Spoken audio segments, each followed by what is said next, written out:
आप देख रहे हैं खबरों नजर चैनल। खबर यूपी के जिला आजमगढ़ से है, जहां महाराजा सुहेलदेव विश्वविद्यालय आजमगढ़ ने आज जिले और आसपास के विद्यार्थियों को एक बहुप्रतीक्षित सौगात दी। विश्वविद्यालय के कुलपति प्रोफेसर संजीव कुमार ने शिबली नेशनल कॉलेज में आयोजित प्रेस वार्ता में घोषणा की कि शैक्षणिक सत्र 2025 से 26 से विश्वविद्यालय परिसर में स्नातक स्तर की कक्षाएं आरंभ की जाएंगी। इनमें बीए, बीएससी, बीकॉम, बीबीए सहित कई तकनीकी विषयों की पढ़ाई भी की जाएगी। प्रेस वार्ता के बाद कुलपति ने शिबली कॉलेज में चल रही परीक्षाओं का औचक निरीक्षण किया और परीक्षा व्यवस्था की पारदर्शिता व शुचिता पर संतोष व्यक्त किया। इस अवसर पर उन्होंने कहा कि विश्वविद्यालय छात्रों के उज्जवल भविष्य के लिए प्रतिबद्ध है और प्रशासन हर स्तर पर पारदर्शिता एवं गुणवत्ता सुनिश्चित करने के लिए लगातार प्रयासरत है। प्रोफेसर संजीव कुमार ने बताया कि विश्वविद्यालय परिसर में प्रवेश के इच्छुक अभ्यर्थियों को विश्वविद्यालय की आधिकारिक वेबसाइट पर ऑनलाइन पंजीकरण कराना होगा।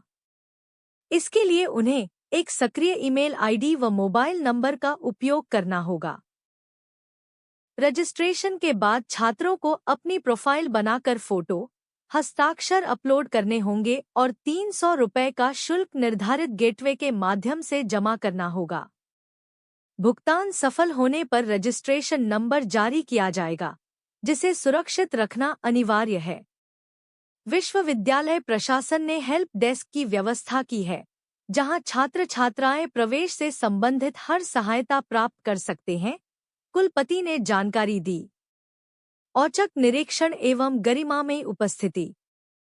इस अवसर पर कुलसचिव महोदय की गरिमामयी उपस्थिति रही। कुलपति की अगवानी महाविद्यालय के वरिष्ठ प्राध्यापक प्रोफेसर मोहम्मद खालिद, अनुशासन अधिकारी doctor Zuber, admission coordinator doctor Siyaram Shukla, nodal अधिकारी डॉक्टर दिलीप कुमार वर्मा सहित अनेक शिक्षकगण ने की। मीडिया प्रभारी डॉक्टर प्रवेश कुमार सिंह की मौजूदगी में कार्यक्रम का संचालन मोहम्मद खालिद ने किया। नमस्कार, मैं संजीव कुमार, कुलपति महाराजा सुहेलदेव विश्वविद्यालय, आज आप सभी का स्वागत करता हूं। मैं आप सभी को विश्वविद्यालय के 2025-26 सत्र में जो प्रवेश प्रक्रिया आरंभ होने जा रही है, उसको लेकर के कुछ सूचनाएं आपके साथ साझा करना चाहता हूं। प्रिय छात्र छात्राओं, विश्वविद्यालय द्वारा सत्र 2025-26 की प्रवेश की प्रक्रिया आरंभ की जा चुकी है। चूँकि प्रक्रिया इस बार एक केंद्र सरकार द्वारा निर्धारित एक नए पोर्टल, जिसको कि समर्थ पोर्टल कहा जाता है, के द्वारा आरंभ की जा रही है, इसलिए मैं विश्वविद्यालय परिवार की ओर से आप सभी को वह जानकारी साझा करना चाहता हूं, जिसके द्वारा आप लोग अपना विश्वविद्यालय या विश्वविद्यालय से संबंधित किसी महाविद्यालय में प्रवेश ले सकते हैं। विश्वविद्यालय में प्रवेश के लिए इस बार जो प्रक्रिया है, उसमें विश्वविद्यालय की जो अधिकृत वेबसाइट है msdsu.ac.in पर जाएं, अथवा समर्थ पोर्टल पर जो लिंक दिया हुआ है उस पर जाएं, अथवा आपके महाविद्यालय के लॉगिन में जहां प्रवेश चाहते हैं वहां पर एक QR कोड दिया गया है। सभी महाविद्यालयों को ये सूचना दी गई है कि वह एक QR कोड को सभी इंस्ट्रक्शंस के साथ अपने महाविद्यालय के बाहर चस्पा करेंगे, तो छात्र चाहे तो सीधे QR कोड को स्कैन करने के बाद भी उस साइट पर पहुंच सकता है। जब छात्र उस साइट पर पहुंच जाएगा, जहां पर कि जो समर्थ पोर्टल की साइट है, वहां पर उसे पहले अपनी थोड़ी सी कुछ बेसिक इन्फॉर्मेशन भरनी होगी, अपना नाम, मोबाइल नंबर, ईमेल आईडी इत्यादि। इतना कुछ करने के बाद उसका एक लॉगिन नेम जनरेट किया जाएगा, जिसका कि कोड उसकी रजिस्टर्ड ईमेल आईडी और उसके फ़ोन नंबर पर पहुंचेगा। फ़ोन नंबर पर और ईमेल आईडी पर जो कोड पहुंचेगा वो सेम कोड होगा, परेशान होने की आवश्यकता नहीं है। सेम कोड पहुंचेगा। अगर किसी ईमेल पर कोड नहीं पहुंचता है या मोबाइल पर कोड नहीं पहुंचता है, तो जो ऑल्टरनेट में उसका ईमेल या मोबाइल नंबर है उस पर कोड पहुंच जाएगा। कोड को डालने के बाद उसकी रजिस्ट्रेशन की पहला स्टेप समाप्त हो जाएगा। फिर उसकी कोई दूसरी इन्फॉर्मेशन भरवाई जाएंगी। भरवाने के बाद वो बच्चा जब अपनी इन्फॉर्मेशन को सबमिट करेगा, उससे कुछ डॉक्यूमेंट अपलोड कराए जाएंगे, उसका फोटोग्राफ अपलोड कराया जाएगा, उसके सिग्नेचर अपलोड कराए जाएंगे। इसके अलावा यदि वो किसी कैटेगरी का है, ओबीसी है, एससी है, एसटी है या कोई रिजर्वेशन का अन्य लाभ लेना चाहता है, तो वह उसके डॉक्यूमेंट को भी उस पर अपलोड करेगा। जब उसको अपलोड कर देगा उसके बाद वो पेमेंट गेटवे पर पहुंचेगा और जहां पर 300 रुपये की फीस उसे पेमेंट गेटवे के द्वारा फीस का पेमेंट करना है। इस बार पेमेंट गेटवे में जो पुराने बार के जो ऑप्शन थे, क्रेडिट कार्ड, डेबिट कार्ड, वो तो है ही, यूपीआई भी है इस बार एक नया ऑप्शन और ऐड कर दिया गया है, क्यूआर कोड का। क्यूआर कोड के ऑप्शन में क्या है, जब पेमेंट गेटवे पे जाएगा क्यूआर कोड को सिलेक्ट करेगा, क्यूआर कोड आ जाएगा, बच्चे को स्कैन करके क्यूआर कोड से पेमेंट कर देना 300 रुपये का। जैसे ही वो पेमेंट करेगा उसका पेमेंट तुरंत रियलाइज हो जाएगा। हमने इसलिए पेमेंट गेटवे एक ऐसी बैंक से लिया है जिसका कि खुद का अपना पेमेंट गेटवे है। तो उसके बाद ये प्रक्रिया पूर्ण हो जाएगी। प्रक्रिया पूर्ण होने के बाद बच्चा दोबारा लॉगिन करके अपना, अगर महाविद्यालय में प्रवेश चाहता है, मैं फिर रिपीट कर रहा हूँ, अगर उसको सिर्फ महाविद्यालय में प्रवेश लेना है तो उसका प्रिंट आउट निकालेगा और संबंधित महाविद्यालय जहाँ पर उसे प्रवेश चाहिए वहाँ जा करके अपने उस रजिस्ट्रेशन नंबर के साथ प्रवेश की प्रक्रिया में भाग लेगा। चूँकि विश्वविद्यालय के परिसर में भी प्रवेश प्रक्रिया होनी है, तो विश्वविद्यालय के परिसर में प्रवेश के लिए कुछ नहीं करना होगा। जब जहाँ पर वो कॉलेज में प्रवेश के लिए करेगा तो प्रिंट आउट निकाल देगा, और जब विश्वविद्यालय में जाना चाहता है तो वहीं पर उसके पास में एक ऑप्शन होगा विश्वविद्यालय में प्रवेश हेतु आवेदन, उस पर क्लिक करेगा। फिर थोड़ी इन्फॉर्मेशन हाई स्कूल इंटर के बाहर से जो भी रिक्वायरमेंट होगी वो भर देगा और फिर प्रिंट आउट निकाल लेगा।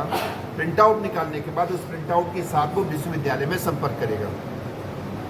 अगर कोई छात्र एक विषय से ज़्यादा विषयों में अप्लाई करना चाहता है, अर्थात एक से ज़्यादा प्रोग्राम में अप्लाई करना चाहता है, तो उसका रजिस्ट्रेशन नंबर वही रहेगा, लेकिन उसके लिए पृथक से उसको फीस देनी होगी और अलग से दोबारा फीस, वही रजिस्ट्रेशन रहेगा, वही प्रक्रिया होगी, नया कुछ नहीं करना है उसको। उसी अपनी लॉगिन में जाएगा और अनदर कोर्स के लिए, अनदर प्रोग्राम के लिए अप्लाई करके उसकी फ़ीस कटवा करके उसका प्रोसेस भी कर सकता है। इस पूरी प्रक्रिया को पूरे करने के लिए विश्वविद्यालय की वेबसाइट पर सारी इंस्ट्रक्शंस दी गई हैं। सभी महाविद्यालयों के लॉगिन में एक इंस्ट्रक्शन भेज दी गई है, जिससे कि एक काफ़ी बड़ा, लगभग 4x8 का एक फ्लैक्स बना करके वो अपने महाविद्यालय के बाहर चस्पा करेंगे, ताकि मेरे यहाँ के किसी भी छात्र छात्रा को प्रवेश लेने में किसी तरह की कोई भी असुविधा ना हो। इसके अलावा भी मान के चलिए फिर भी किसी छात्र को प्रॉब्लम आ रही है, तो उसके लिए विश्वविद्यालय में एक हेल्प डेस्क काउंटर खोल दिया गया है, जो कि सुचारू रूप से उसने काम करना शुरू कर दिया है। अगर बच्चे को कुछ नहीं पता, मान लीजिए बच्चे के पास स्मार्टफोन भी नहीं है, बच्चा बिल्कुल लेमैन है, बिल्कुल टेंशन ना लीजिए, विश्वविद्यालय परिसर में आइए, हेल्प डेस्क बनी हुई है, उसको बता दीजिए कि भाई मुझको फॉर्म भरना भी नहीं आता है। हेल्प डेस्क पे हमारे 4 बंदे बैठे हुए हैं, वो उस बच्चे का सारी रजिस्ट्रेशन की प्रक्रिया पूरी कर देंगे। वो बच्चा सिर्फ 300 रुपये का पेमेंट अपने पास से वहाँ पर कर दे और उसका वहाँ भी रजिस्ट्रेशन हो जाएगा। किसी बच्चे को रजिस्ट्रेशन में अगर कोई दिक्कत आ रही है, रजिस्ट्रेशन गलत हो गया है, कोई इन्फॉर्मेशन गलत भर गई है, उसके लिए भी विश्वविद्यालय में हेल्प डेस्क काउंटर खोला गया है। उसके लिए वो बच्चा विश्वविद्यालय आ सकता है और आकर के अपनी जानकारी को साझा करने के बाद, साझा उसको इसलिए करनी पड़ेगी क्योंकि नहीं तो हम लोग उसके पोर्टल में नहीं जा पाएंगे। जानकारी को साझा करने के बाद अपना जो भी परिवर्तन है वो परिवर्तन करा सकता है। बहुत ही सिंपल सी प्रवेश प्रक्रिया रखी गई है। अब तक जो प्रवेश प्रक्रिया थी वो भी ऑनलाइन थी, ये भी ऑनलाइन है। वहाँ भी जो इन्फॉर्मेशन मांगी गई थी, यहाँ भी वही इन्फॉर्मेशन है, सिर्फ पोर्टल बदला है और थोड़ा सा प्रोसेस बदला है, इसके अलावा कुछ नहीं बदला है। ये एक प्रवेश की प्रक्रिया हो गई। इसके अलावा एक जानकारी मैं इसके अलावा और आपको साझा करना चाहता हूँ। विश्वविद्यालय परिसर में इस बार कई नए पाठ्यक्रम हमारे आजमगढ़ मऊ इस एरिया के छात्रों के लिए खोले गए हैं, जिसमें प्रमुखता से BCA पाठ्यक्रम है। विश्वविद्यालय में BBA पाठ्यक्रम चलता था, लेकिन BCA पाठ्यक्रम नहीं था, तो इस बार से BCA पाठ्यक्रम आरंभ किया गया है। 3 विषयों में बैचलर ऑफ इंजीनियरिंग आरंभ की गई है। आजमगढ़ शहर में पूरे में कहीं इंजीनियरिंग कॉलेज नहीं था। डिस्ट्रिक्ट में एक इंजीनियरिंग कॉलेज है, काफ़ी डिस्टेंस में जाकर के था, तो यहाँ के बच्चों की सुविधाओं को देखते हुए हमने इंजीनियरिंग पाठ्यक्रम शुरू किया है। पहला इंजीनियरिंग पाठ्यक्रम कंप्यूटर साइंस में है, दूसरा इंजीनियरिंग पाठ्यक्रम AI एंड ML में है, artificial intelligence and machine learning में है, और तीसरा computer science and data science को लेकर के है। तो इस बार हमने कई सारे परिवर्तन किए हैं। 5 विषयों में हमने PG डिप्लोमा खोला है। 1 साल का PG डिप्लोमा है, वो इस तरह से खोला है ताकि बच्चों का प्लेसमेंट आसानी से हो सके। इसके अलावा विश्वविद्यालय में बीए बीकॉम बीएससी की कक्षाएं नहीं चल रही थी, तो इस साल से विश्वविद्यालय में बीए बीकॉम बीएससी की कक्षाएं खोली गई हैं और एक नया पाठ्यक्रम और खोला गया जिसको हम बीएफए बोलते हैं, बैचलर ऑफ फाइन आर्ट, जो कि आसपास कहीं नहीं चलता है और बहुत अच्छा कोर्स है, डिमांड बहुत अच्छी है उसकी। तो इस साल से हम लोग बैचलर ऑफ फाइन आर्ट भी खोल रहे हैं। ये कुछ सूचनाएं थी जो कि मैं आप सभी को एक शेयर करना चाहता था। आप में से अगर किसी को कोई क्वेरी हो तो आप पूछ सकते हैं। सर, एक बड़ी समस्या है छात्रों की साधन का, तो आने जाने के लिए क्या सुविधा दे रहे हैं? बहुत सही प्रश्न आपने किया। देखिए, ये जिस दिन मैंने ज्वाइन किया था सेम डे मुझे ये परेशानी महसूस हुई। मैंने ये चीज़ अपने कुलसचिव महोदय और बाकी मेरे जो अधिकारी थे, मैंने सबके साथ इसको साझा किया, पूछा। बगल में प्रवेश सिंह जी बैठे हुए हैं, इनसे भी मैंने इस बात को जिक्र किया। तो हमें दो डोनर मिले CSR के मार्फत, जिसमें से एक सज्जन थे, उन्होंने अपना ऑटो रिक्शा नेक्स्ट डे ही डोनेट कर दिया। वो ऑटो रिक्शा कंटिन्यूअस चलता है, उसका स्टेप है जहाँ से आजमगढ़ गाजीपुर रोड है वहाँ से वो रिक्शा चलता है, अंदर लेकर के बच्चों को छोड़ता है, फिर एक राउंड अंदर भी लगाता है ताकि हॉस्टल के बच्चे यहाँ तक आ सकें, फिर लौट के वो आजमगढ़ के गाजीपुर रोड पर आ जाता है। उस रिक्शे वाले का पूरे दिन काम यही है। इसके अलावा उसका फ़ोन नंबर चस्पा कर दिया गया है, पहली सुविधा। दूसरी सुविधा और बता दूँ मैं आपको, जो रोडवेज है उनके जो अधिकारी थे उनको मैंने एक दिन विश्वविद्यालय बुलवा लिया, वो लोग आ गए हैं। उन्होंने कमिंग सेशन से 2 बसें जो कि आजमगढ़ से गाजीपुर जा रही होंगी, वो बसें आजमगढ़ से सुबह निकलेंगी विश्वविद्यालय के टाइमिंग के हिसाब से और विश्वविद्यालय परिसर होती हुई गाजीपुर चली जाएंगी और यही प्रक्रिया गाजीपुर से आजमगढ़ होती हुई होगी। तो बच्चों की आपने बहुत सही सवाल उठाया और मैं चाहता हूँ कि आप लोग भी समाज के द्वारा ये सवाल और लोगों से भी उठावें कि विश्वविद्यालय परिसर तक आने जाने की सुविधा ताकि सुचारू रूप से चल सके। इसके अलावा मैंने जो हमारे रोडवेज के मिनिस्टर साहब हैं उनको भी एक पत्र लिख दिया। उनको भी एक पत्र हम प्रेषित कर चुके हैं जिसपे हम उनको बता चुके हैं कि हमको इमीडिएट डेडिकेटेड बस दे दी जाए, बैटरी वाली बस, जो कि दिन भर आजमगढ़ बस अड्डे से लेकर के विश्वविद्यालय चलती रहेगी। बात को जिक्र किया तो हमें दो डोनर मिले CSR के मार्फत, जिसमें से एक सज्जन थे, उन्होंने अपना ऑटो रिक्शा नेक्स्ट डे ही डोनेट कर दिया। वो ऑटो रिक्शा कंटिन्यूअस चलता है, उसका स्टेप है जहाँ से आजमगढ़ गाजीपुर रोड है वहाँ से वो रिक्शा चलता है, अंदर लेकर के बच्चों को छोड़ता है, फिर एक राउंड अंदर भी लगाता है ताकि हॉस्टल के बच्चे यहाँ तक आ सकें, फिर लौट के वो आजमगढ़ के गाजीपुर रोड पर आ जाता है। उस रिक्शे वाले का पूरे दिन काम यही है। इसके अलावा उसका फ़ोन नंबर चस्पा कर दिया गया है, पहली सुविधा। दूसरी सुविधा और बता दूँ मैं आपको, जो रोडवेज है उनके जो अधिकारी थे उनको मैंने एक दिन विश्वविद्यालय बुलवा लिया, वो लोग आ गए हैं। उन्होंने कमिंग सेशन से 2 बसें जो कि आजमगढ़ से गाजीपुर जा रही होंगी, वो बसें आजमगढ़ से सुबह निकलेगी विश्वविद्यालय के टाइमिंग के हिसाब से और विश्वविद्यालय परिसर होती हुई गाजीपुर चली जाएंगी और यही प्रक्रिया गाजीपुर से आजमगढ़ होती हुई होगी। तो बच्चों की आपने बहुत सही सवाल उठाया और मैं चाहता हूँ कि आप लोग भी समाज के द्वारा ये सवाल और लोगों से भी उठावें कि विश्वविद्यालय परिसर तक आने जाने की सुविधा ताकि सुचारू रूप से चल सके। इसके अलावा मैंने जो हमारे रोडवेज के मिनिस्टर साहब हैं उनको भी एक पत्र लिख दिया।